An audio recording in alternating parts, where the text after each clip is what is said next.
Water मिस्टिङ जडान कार्य कुल लागत 9,97,471, महानगरपालिकाको 4,67,000 र नेपाल रेड क्रसको 5,30,000।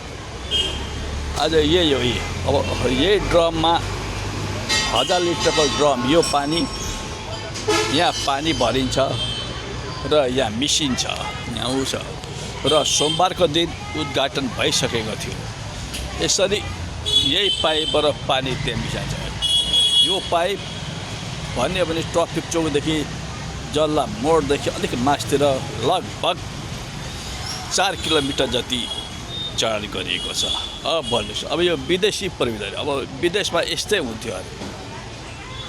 अब यहाँ यो ड्रममा पानी छ, के विदेशमा यस्तै बस्छ?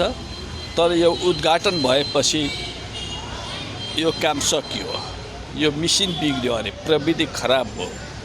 अब भन्नुहोस्, यसरी मिसिन बिग्रिने, प्रविधि खराब हुने हो, यसरी गरिन्छ। यही हो वाटर मिस्टिङ जडान कार्य।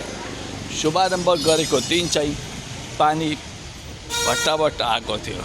यही पाइप, यो हामीले हेर्छौँ, यो सेतो पाइप छ, यही पाइप।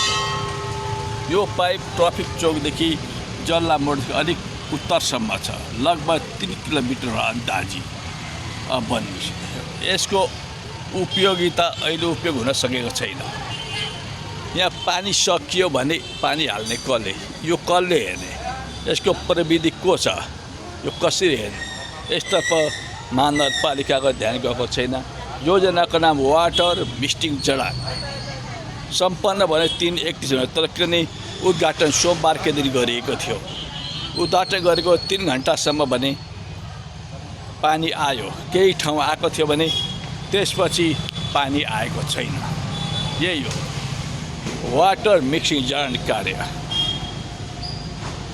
ठुलो लागत हो।